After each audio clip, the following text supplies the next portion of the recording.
Welcome back, ladies and gentlemen. I'm a Cloudy Sheep and we are playing Command, Modern and Naval Air Operations. Last episode we talked a bit about our attack plan on this airfield over here, and I don't want to go into any more detail on that. That's just one thing I realized in between episodes, and that is while we currently do have air cover above our two naval groups that are streaming towards the Canary Islands down there, we have these two Hornets right now. But a lot of our craft will be participating in the strike. Also our Harriers in here will provide some backup for that. But we currently don't really have any reserves that could cover the our naval fleets during that. In particular, the little carrier over here, all the Harriers will be blocked for the next like 2 to 3 hours. Being rearmed and so on. So we do have some reserves over here in Dauphne on the Hornets, and there are a couple of good standard loadout F-18s, and I think we'd want to use these to provide cover for the intermediate period. But to do that, we'll probably need some tankers down here, because just the range from here, you can see it's about 500 nautical miles, 560 nautical miles. So that's too far. So we'll reactivate our tanker force over here, and that is of course a distinct mission from the carrier, from the tankers that we are sending down for the strike part already. So let me just briefly check where these tankers were. I think that's these two, to support on 312, and we'll just pretty much reactivate the mission and reuse the mission editor for that, because it's very handy and easy. So here we go. That should be these guys. We'll just put them on here with a 1/3 rule. That means that they'll try to keep one ship on one plane on station rather, and that should be really fun. So all looking good, perfect, like it. It's empty. Okay, so here we go. That will enable us just to put more units on the station here. These guys also have about 2/3 of their fuel remaining. Some other things that we need to keep in mind, of course, there's still these MiG-25 Ps around, and they can dash pretty quickly anywhere. We still have this air patrol down here, but right now I think that only means that I won't pull our surveillance craft quite as close to the fleet. Oh well, on the other hand, you know, the fleet itself can provide aircraft. Our main focus will really be this episode, I guess, these two submarines that will try to engage this fleet down here. Furthermore, there is also still a submarine somewhere prowling around this area, and we'll have to keep an eye on that. Without further ado, we'll restart the game, or pause it rather, and have a brief look here. This guy is at periscope depth because he still needs to refuel a bit, because I was a bit stupid and drained the batteries too far. And this guy has dived down a bit deeper because there's still enough fuel. Whoa. Okay, so we don't exactly know where these guys are. I think you are on creep. Are you not? I think I want you on creep. Because I don't want this guy to be spotted, right? I can spot either by active sonar or by passive sonar. We've seen them drop a couple of buoys, but so far that hasn't been too much of a problem. And I think, yeah, you can see that the positions of them are being reserved. And there we go, another sonar buoy. So we are really now getting close to the area where they aren't entirely unlikely to spot us, and I'm not sure MF sonar, so that is an active sonar buoy as well. There'll probably be some passive sonar buoys that we do not have any vision on, and this I don't know it's supposed to. Not that it makes any difference for buoys, but we are pretty sure that it is. So we are sort of traveling parallel to the strike over there, and I think I'll want to pull that in slightly. And there's also just one last thing, that as a preparation to our strike, the first bit of that will actually be the harm, as we talked about in the last episode. So I'll just launch one of these guys to take out these red installations down here in preparation for our strike. Leave us a bit of a gap with the rest of the strike, just so we can be sure that they don't have anything secondary, and if they do, we might be able to take it out anyway. Okay, here we go.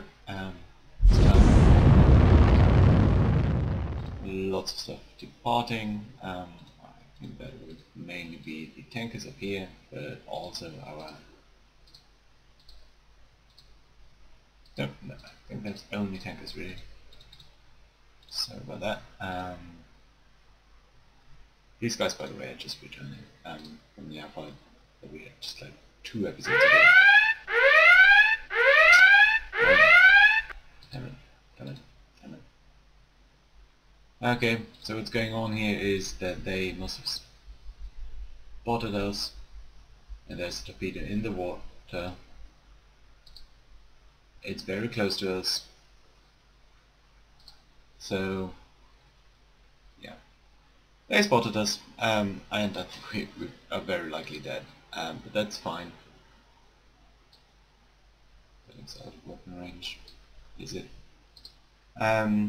So it's very unlikely that you can avoid torpedoes. We don't also have anything that can attack torpedoes.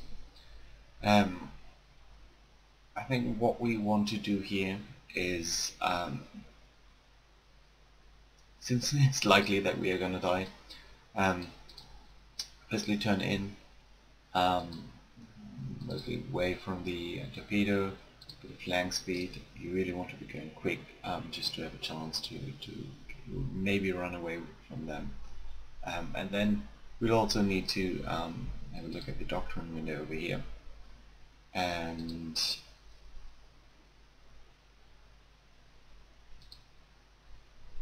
turn this on. So that means that there's a practical range, which is 4 nautical miles for our torpedoes, and a kinematic range. So that is the distance that the torpedo can actually travel.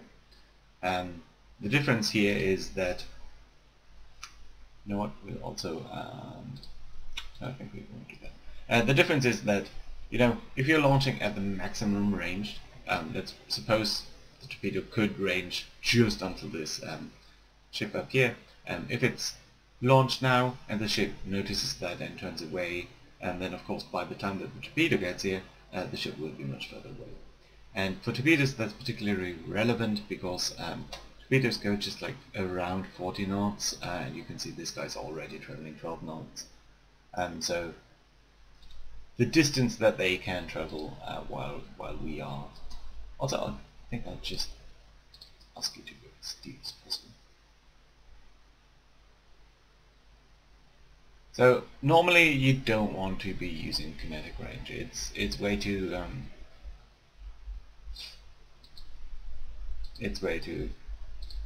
what are we identifying?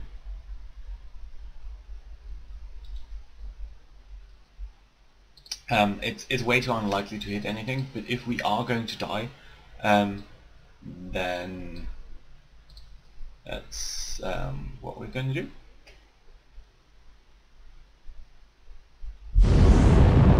This might just be our best shot.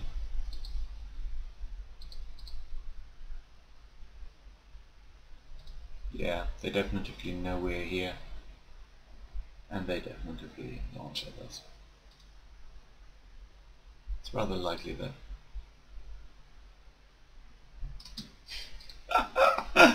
Oh my god, I was about to say that it's rather likely that they are going to hit, and it is. It's the likelihood of hitting of killing us is exactly 75%, and they missed, which is of course a very, very lovely result. We aren't out of the problems yet, but I think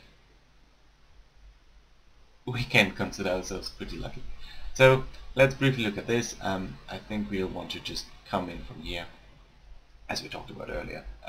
Although that might take away the surprise potential. But let's fly over Malaga, then come in low. What's the actual range? I think it's about 70 miles, right? 7 miles. So maybe that's sufficient. Let's make sure that here, I think we need to go low. That should be fine.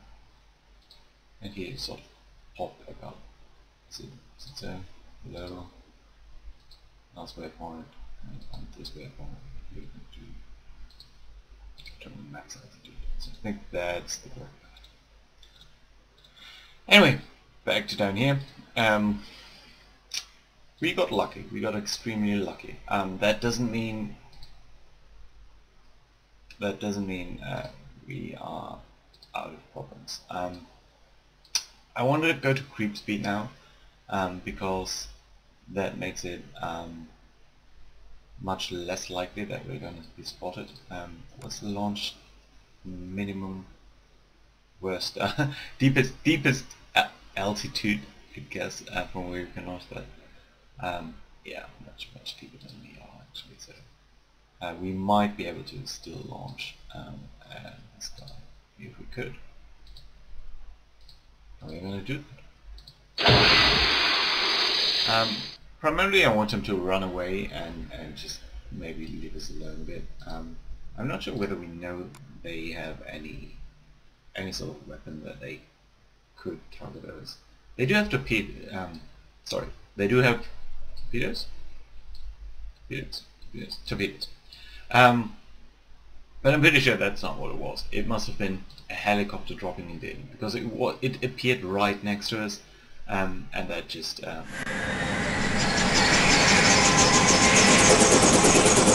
helicopter starting. Yeah, but here you can see they are starting to run away, which is of course very understandable. But still, might put some distance between us, and that's going to be fine. Yeah, here we go. So that's next torpedo in the water. Rather unlikely that we would be able to avoid it. We can't attack it either without torpedoes. So thanks, Pete. Just go quickly. We won't be lucky a second time. So can I actually maybe launch at a different ship as well? Can I engage? That would be loop, yeah. So that's the loop thing is basically the way that command models that you couldn't instantly do many things. Your submarine is a system, right? It can't do everything at the same time, so there's some limit to that.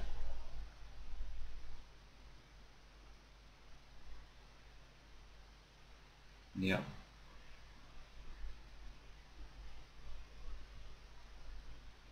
So, by the way, our guy, you can see that the its speed vector still is down here, but it's trying to run away from the torpedo, and it's just doing that automatically, which of course is fine. But this time probably needs to come in like that, because I don't want him to be at the same exact spot as the other torpedo. So I botched this a bit. Ideally, we would have had both submarines pretty much at the same time, at the same target, but apparently that's not what happened. Let's speed up a bit. I don't think we'd be able to get lucky a second time. Yeah, you can see it's still around, it's still chasing us, so very little chance. That's normal with these sort of never torpedo. Oh yeah, so, no, we are dead. I don't know by which one, but we are dead. They're pretty much dropping everything they can. So, my boogies, probably, I would guess more on 16s. Are you doing what I want you to do? Yes, you seem to be doing that. Boogies, 10-6.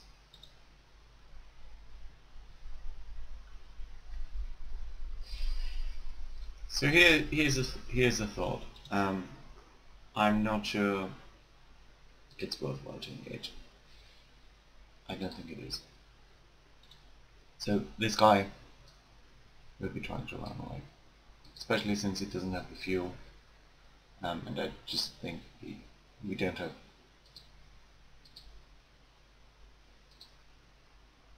the capabilities. And what I want you to do then is run away. Keep an eye on this airfield. Just let me know if anything starts there, and just sort of be on the coast guarding things.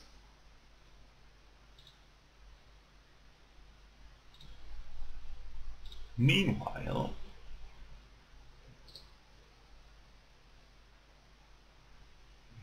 is still around,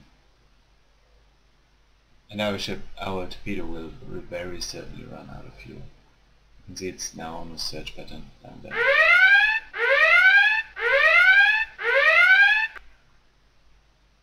One copy? Yeah. So one has dropped. we managed to run away from one of them, but here's the next one. So I don't even know what they have in the air to be able to spam it like that. But yeah, the F-16s are returning home, and I guess this is just the next batch coming in. And yeah, these guys are definitely last time. These guys still doing what I wanted to do. You are still... You are lodging, yes you are, that's good. And there should be some tankers coming around to here, and some to there, good. Well, this is frustrating down here, but let's continue.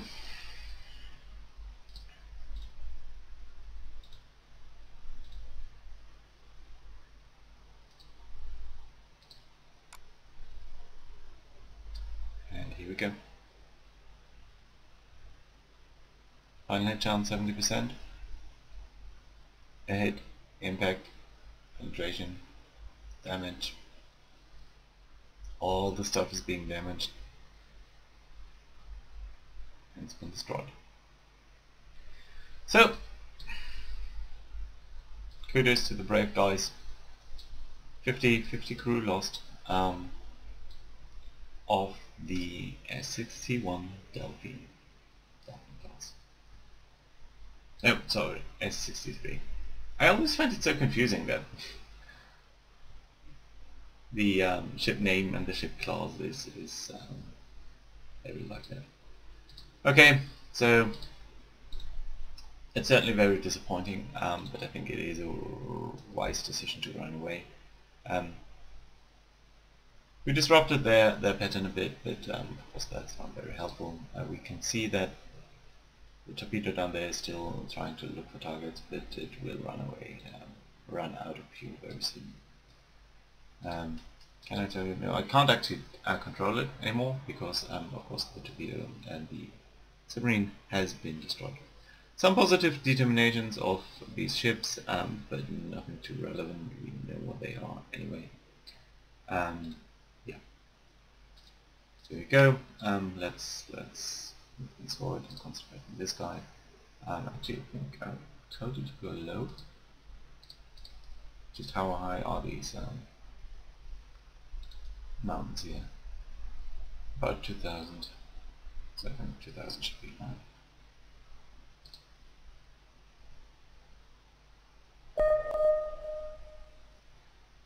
More boogies? Probably more F-16s, right? Yeah, I thought so. I mean, there are 4 coming back from the air cover, so it's kind of to be expected.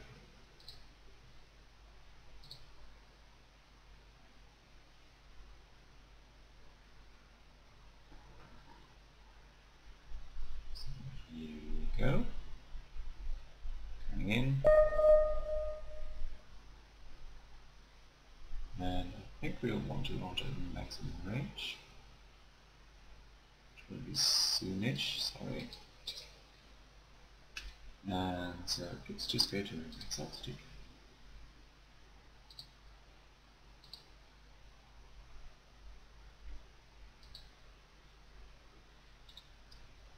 And go to lower speed because I don't want you to actually move forward too fast.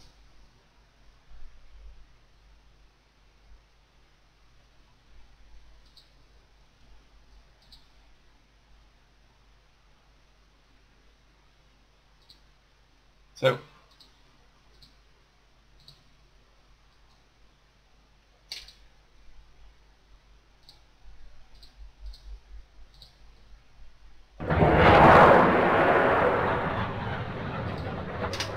one missile on the actual on the big radar dish, and one on the low battery.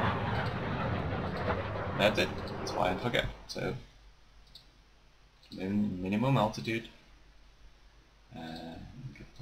So because ideally I don't want to even be spotted by these guys. And maybe we avoided that because this guy does have a pretty hefty detection loop, I think. Does it actually say that anywhere? Targeting? Yeah, 15 seconds loop. So maybe we would be safe. I mean, we're pretty safe anyway. So, go here, go there, and then sort of just coming back home. I think from this point on, it's really fun to go on high altitude. Again.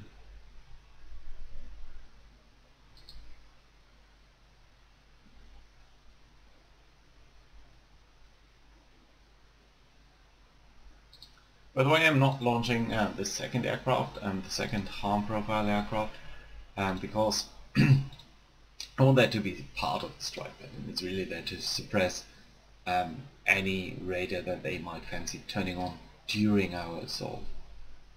So even if these don't hit, we'll probably have to just tank it.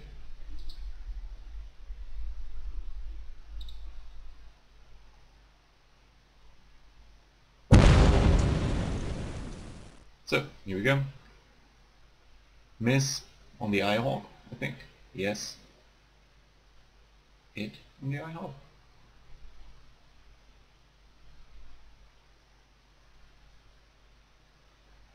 Okay.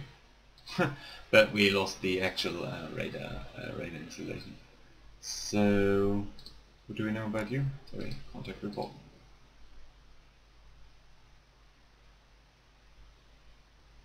"13 seconds ago," that might be before.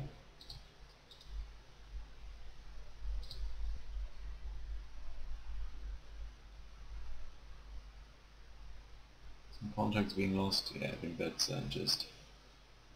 You should back up.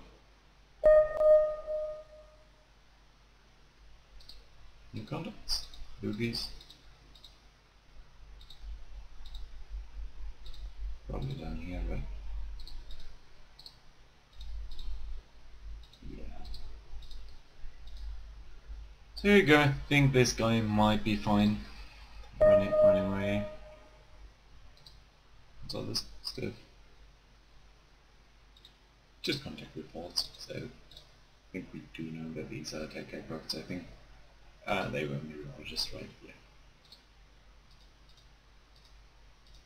Oh well. Still a bit salty about the loss of the submarine, but of course we knew that that was a possibility. So yeah, I think that's understandable. You know what? I think you can go actually to low altitude because we'll be landing soon anyway. These guys noted these tankers are nearly there, which is good. One tanker being nearly here. And let's have a brief look at our. How much time do we have? 35 minutes. Yeah, that's fine, I guess. might even want to move that in just slightly, so we are closer to actual operations. Will you tell us when you're there? No, but I guess there it should be done, right? It's 100 miles. You're traveling at, so in about 20 minutes, and I think that means we'll pull you in ahead of time. That should be fine too. Let's land this guy, and then I think we'll call this episode to a close. And next time we can actually attack the airfield, or at least launch our stuff, because these... Aren't you supposed to be 2 planes?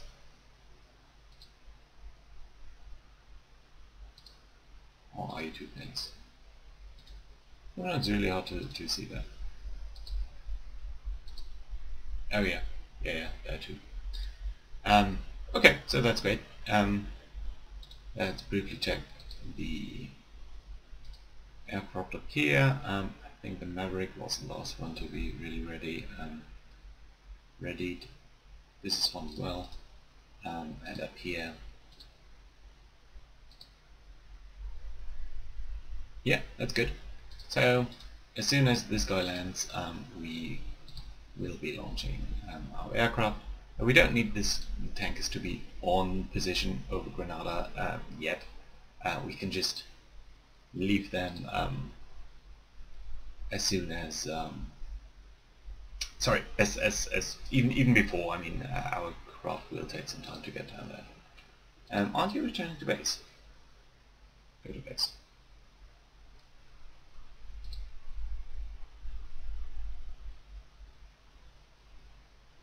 Go. Come in. Drop low.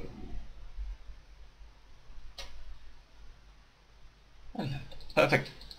Excellent. So that's, I think, it for today. Yeah, our nice wolf peg hunt over here didn't quite turn out to be as successful as we maybe thought. Situation largely unchanged, to be honest. Some attack craft coming in here, some air cover basically over here. Not much to see down here, except some 29s, which will be a problem later on. Air cover still, of course, not really being granted here, because our aircraft are still refueling, restocking. I think there might have, our areas have landed here, but you can see these two will take quite a while. So next thing we will be doing is launch our attack pattern, and maybe, I think we'll probably be attacking a bit later than expected, so maybe around an hour from now. Is that realistic? Yeah, maybe around 10, 11ish. Sidi Slimani over here will be attacked. But until then, that's gonna have to be next episode. So thank you guys for watching. We'll see you around next time. Bye bye.